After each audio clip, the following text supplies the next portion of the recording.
Hey guys, my name is Soham Agarwal and welcome to the dew chemistry. आज हम discuss करने वाले हैं आईआईटी कानपुर का फीस स्ट्रक्चर। सारे कोर्सेज़ का देखेंगे बट मेनली स्पेसिफिक हम एमएससी केमिस्ट्री का देखेंगे। एमएससी के सारे कोर्सेज़ केमिस्ट्री फिजिक्स सारे जितने भी कोर्सेज़ होते हैं सबका फीस स्ट्रक्चर सेम होता है। यहाँ पर एमएससी का पर्टिकुलर एक स्ट्रक्चर होता है, ठीक है, बाकी सबका सेम होता है। और थोड़ा थोड़ा हम सबका देख लेंगे, बीएस का भी कोर्स का देखेंगे, एमबीए का भी देख लेंगे, एमटेक का भी देख लेंगे, पीएचडी का भी थोड़ा बहुत। यहाँ पे सारा डाटा दे रखा है, आप देख लीजिए। क्योंकि मैं स्टूडेंट हूँ एमएससी का, एमएससी केमिस्ट्री का, तो मैं इसलिए एमएससी पर ज़्यादा ध्यान दूंगा, ठीक है। बाकी आपके सामने ये डाटा सामने है आपके, आप इसका स्क्रीनशॉट लेकर अच्छे से समझ सकते हो। और ये डाटा ऑफिशियल डाटा है, आईआईटी कानपुर की ऑफिशियल वेबसाइट से निकाला गया है, ठीक है। तो इसमें आप कोई शक नहीं कर सकते हो, ठीक है। और हाँ, एक बात और, ये जो डाटा है ये 2018-19 एकेडमिक ईयर का डाटा है, क्योंकि इसके बाद का अभी तक कानपुर ने अपनी वेबसाइट पे कोई भी डाटा अपलोड नहीं करा है। तो इसलिए हमारे पास यही अभी लेटेस्ट डाटा है। हम इसी के अकॉर्डिंग अपने फीस को प्रिडिक्ट कर सकते हैं कि 2021 में भी ऑलमोस्ट इसके अराउंड फ़ीस होगी। इतनी एग्जैक्ट नहीं हो सकती क्योंकि हर साल कुछ ना कुछ फ़ीस बढ़ती ही है, 1% 2%। तो अराउंड हम इसके प्रिडिक्ट कर सकते हैं कि अराउंड हमारी इतनी फ़ीस लगेगी। तो चलिए स्टार्ट करते हैं। देखिए, हम एमएससी की बात करेंगे। एमएससी में सारे कोर्सेज, केमिस्ट्री फिजिक्स मैथ्स जितने भी कोर्सेज होते हैं एमएससी के, वो सारे सबकी फ़ीस में आपको सबसे पहले जब आप एट द टाइम आप एडमिशन के लिए जाओगे तो कुछ आपकी एडवांस फ़ीस लगेगी, ठीक है। दो एडवांस फ़ीस लगेंगी। पहले आपकी ये 29,2950 मतलब 2,950 और 7,000 ये, ठीक है। तो अब देख लेते हैं ये कौन कौन सी फ़ीस है। देखिए, सबसे पहले ये जो है एडमिशन फ़ीस, इसमें 150 लगेगी, है ना। और ये सारी grade card, provisional certificate, medical, students welfare fund, modernization, hostel admission, alumni subscription, publication, career development program, इन सब का ये थोड़ा थोड़ा अमाउंट दे रखा है। इसी तरह आप सारे कोर्सेज़ का देख लीजिए। अगर आप बीएस के को स्टूडेंट हैं, बीएस के लिए अप्लाई करना चाहते हैं, बीएस के एडमिशन के लिए जाना चाहते हैं, या फिर एमबीए के लिए, या फिर एमटेक के लिए, या फिर पीएचडी के लिए, तो ये सबका ये सब में ये कॉमन है कि सब में एडमिशन फ़ीस लगेगी, ग्रेड कार्ड लगेगा। देखिए, सबका ही कुछ ना कुछ अमाउंट दे रखा है, ठीक है। तो हम यहाँ पर एमएससी का में बेसिकली देखने वाले हैं, ठीक है। तो ये आपकी टोटल 2950 आपका ये पहले एडमिशन के टाइम पे इतना लगेगा, ये बिल्कुल आपकी फ़ीस में इंक्लूड होगा। और एक रिफंडेबल अमाउंट भी आपका लगेगा, वो लगेगा 7,000, जो आपकी मेस वगैरह और जो हॉस्टल फ़ीस है उसमें आपका बाद में ऐड होगा। But at the time of admission इतनी फ़ीस आपको लगेगी, वो है 7,000।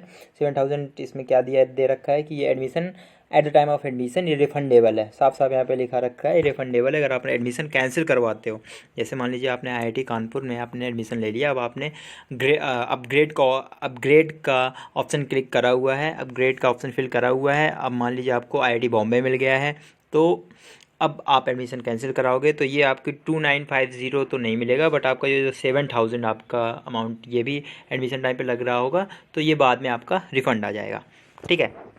चलिए, इसी तरह आपका यहाँ पे 7,000 ही सभी में, सारे कोर्सेज में, पीएचडी, आपका एमबीए और बीएस वगैरह सारे कोर्सेज में भी 7,000 ही लगेगा, ठीक है। अब हम देख लेते हैं सेमेस्टर फीस में कितना क्या है। हाँ, ठीक है। देखिए, सेमेस्टर फीस में आप देखिए, ट्यूशन फ़ीस आपकी लगेगी एमएससी की 3,000, और एग्ज़ामिनेशन फ़ीस 300, रजिस्ट्रेशन, जिम खाना का 350 रुपये लगेगा, मात्र 350 रुपये जिम का। और फेस्टिवल वगैरह फ़ीस 150, मेडिकल का 50, student amenities subscriptions, lab contingency का 300 है, स्टूडेंट बेनिवल फंड है 100 रुपीज़, स्टूडेंट हेल्थ इंश्योरेंस भी मिलता है यहाँ पे 1,400 का। यहाँ पे हेल्थ फैसिलिटीज़ भी होती हैं, हॉस्पिटल होता है छोटा सा, जहाँ पे आपको हर फैसिलिटी मिलेगी छोटी बड़ी, ठीक है। तो इनका आपका स्पेसिफिकली अगर मैं एमएससी की बात करूँ तो 6,250 अमाउंट आपका नॉर्मली लगेगा फॉर जनरल कैंडिडेट, ठीक है। इसी तरह आपका 1,900 आपका अलग कोर्स है, एमबीए का है, ये सॉरी एमबीए का 73,250 है। ये सेमेस्टर फ़ीस है जिसमें ट्यूशन फ़ीस वगैरह और एग्ज़ाम फ़ीस और सारी फीसेस इंक्लूडेड हैं, ठीक है। और ये है आपकी एमबीए की फ़ीस, ये है एमटेक की फ़ीस, ये है पीएचडी की फ़ीस, और ये है बीएस की फ़ीस, ठीक है। ठीक है, अब हॉस्टल चार्ज देख लेते हैं। हॉस्टल चार्जेस, ये रहा हॉस्टल चार्जेस। ये पर सेमेस्टर का हम यहाँ पर जितना भी डिस्कस कर रहे हैं ना, ये सारा पर सेमेस्टर है। अगर एमएससी कर रहे हो तो 4 सेमेस्टर होंगे, तो इस 4 बार आपको इतनी फ़ीस देनी पड़ेगी। ठीक है, ठीक है। हॉस्टल सीट रेंट का जो है वो आपका सब में सारे 1215 लग रहा है, 1250 लग रहा है। और ये आप एक बात देखिए, चाहे कोई भी कोर्स हो, पीएचडी हो, बीएस हो, एमबीए हो, एमटेक हो, सब में आपका एक फिक्स अमाउंट लग रहा है, वो लग रहा है 12,475। ठीक है, हर सेमेस्टर इतना लगेगा। इसमें 3 चीज़ें इंक्लूड होती हैं, हॉस्टल सीट रेंट होता है, वाटर चार्जेस होता है, मेस इस्टेब्लिशमेंट चार्ज होता है। ठीक है, ठीक है। अब इसमें हम देख लेते हैं कुछ, जैसे SC/ST कैंडिडेट्स हैं, और इनमें मतलब किनको फ़ीस नहीं लगेगी, किनको कुछ स्कॉलरशिप मिल जाएगी, फ़ी वेवर मिल जाएगा। तो पहला SC/ST कैंडिडेट्स के लिए बहुत ही अच्छी खबर है, क्योंकि उनके लिए पूरी ट्यूशन फ़ीस वेव हो जाएगी, पूरी ट्यूशन फ़ीस माफ़ हो जाएगी। जैसे ट्यूशन फ़ीस आपकी BS के लिए 1 लाख लग रही है, MSc के लिए 3000 लग रही है, MBA के लिए 7000, और MTech के लिए 25,000, और PhD के लिए भी 25,000। तो ये सारी फ़ीस SC/ST कैंडिडेट्स के लिए माफ़ है, एक भी फ़ीस नहीं लगेगी। ठीक है, दूसरा पढ़ते हैं। The most economically backward BTech और BS students get full remission of the tuition fees. हाँ, और जो एक्सट्रीमली मतलब मोस्ट इकोनॉमिकली बैकवर्ड, मतलब जिनकी family income 1 lakh per year से भी कम है, उनको भी, चाहे वो कोई भी कैटेगरी हो, उनको भी एक पैसा नहीं लगेगा। ठीक है, मतलब कितना लग रहा था, 1 लाख रुपए लग रहा था BS का, 1 लाख रुपए, 1 लाख रुपए लग रहा था। तो 1 लाख रुपए नहीं लगेगा अगर आप जनरल कैंडिडेट भी हो और आपकी फैमिली इनकम अगर 1 लाख से कम है पर ईयर। ठीक है, तो आपको भी नहीं लगेगा। थर्ड पढ़ते हैं, एक मिनट, इनको मैं क्लियर कर दूँ।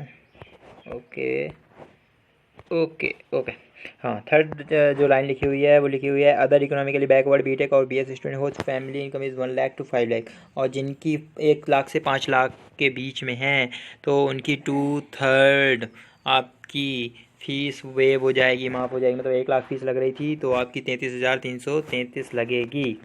ठीक है, MTech स्टूडेंट्स के लिए इंस्टीट्यूट असिस्टेंटशिप मिलती है, कितनी मिलती है, 5,000 रुपये मिलती है।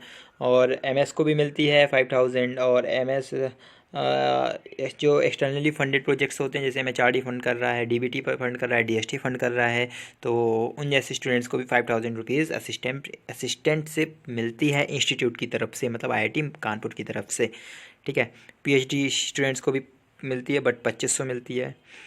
ठीक है, बट अगर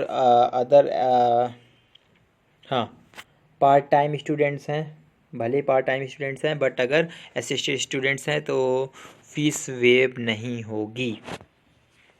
जो मैंने आपको बताया, अगर इंस्टीट्यूट में इनरोल्ड हैं, परमानेंट मतलब रेगुलर स्टूडेंट हैं, तो उनकी सारी ट्यूशन फीस वेव हो जाएगी। बट अगर आप SC स्टूडेंट हो, SC या ST स्टूडेंट हो, बट आप रेगुलर स्टूडेंट नहीं हो, रेगुलर नहीं हो मतलब आपको 1 रुपये भी वेव नहीं होगा, आपको पूरी 25,000 रुपीज़ फ़ीस पे करनी पड़ेगी। ठीक है, ठीक है, आगे चलते हैं।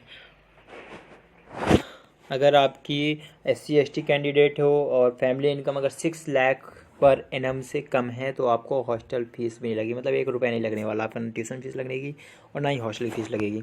ठीक है, ये अच्छी बात है।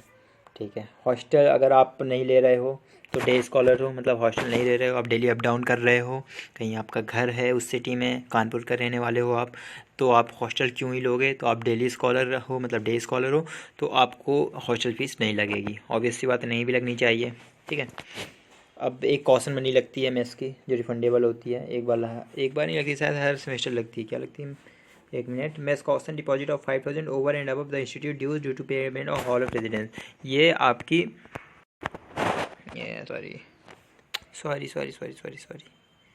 क्या हो जाता है।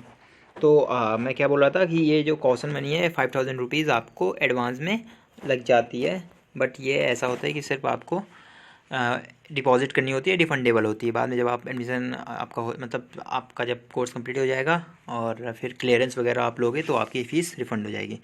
तो ये था, देखिए मैं आपको बताया था ना कि ये ऑफिशियल वेबसाइट से मैंने इसका डाटा लिया हुआ है। ये देखिए आपके ये डीन स्टूडेंट अफेयर्स के साइन भी हैं और आप इस पर 100% बिलीव कर सकते हो।